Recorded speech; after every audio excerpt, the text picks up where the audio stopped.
सैलुङको सबैभन्दा पिकमा छौँ हामी। यहाँबाट जस्तो दृश्य देखिन्छ। हाम्रो जयसाङ सरहरू अगाडि लगाइरहनु भएको छ। हिमालय रेन्ज जस्तो देखिन्छ कि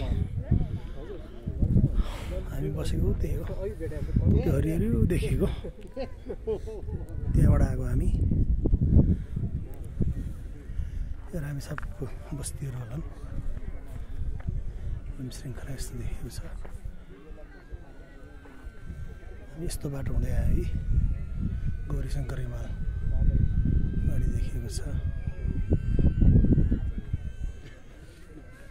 सबैभन्दा टप हो। यो बौद्ध गुम्बाहरू पनि छ नि। तुसारो परेको छ अहिले। तुसारो भइसकेको छैन।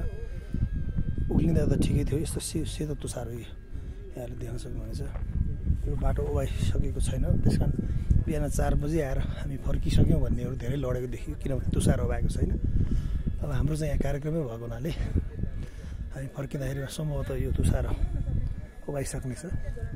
त्यसपछि हामीले त्यो समस्याको सामना गर्नुपर्ने छैन भन्ने हामीले लागेको छ।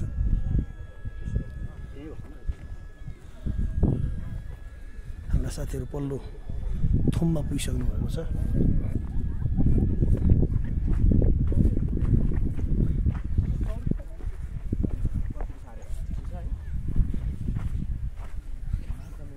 यो 100वटा थुम्का चाहिँ कहाँबाट देखिन्छ म हेर्दैछु।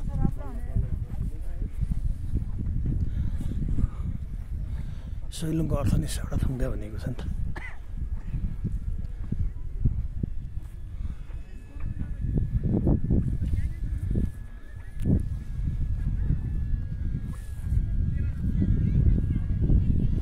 आज मङ्सिरको 6 गते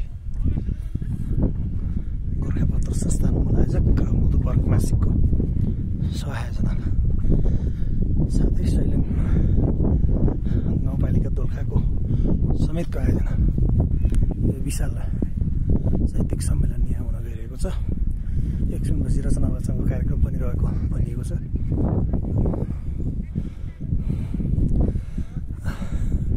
र यहाँ रहेको एउटा दुर्गा मामीलाई गोर्खापत्र संस्थानले आफ्ना प्रकाशनहरू हस्तान्तरण गर्ने भन्ने कार्यक्रम भनिरहेको छ। त्यो मामी चाहिँ सायद बास बसेको कालापानी क्षेत्रमै पर्नुपर्छ। किनभने यहाँ निर्जन बस्ती छ। यहाँ विद्यालय जानु सम्भव छैन।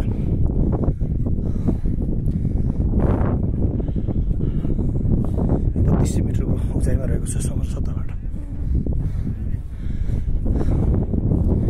यहाँ चाहिँ वनस्पतिमा चाहिँ सेतो गुराँस अथवा चिमाला हामीले देख्यौँ कि अन्य वनस्पतिहरू पनि छन्। उतापट्टिको दक्षिणी बेल्ट जस्तो देखिएको छ।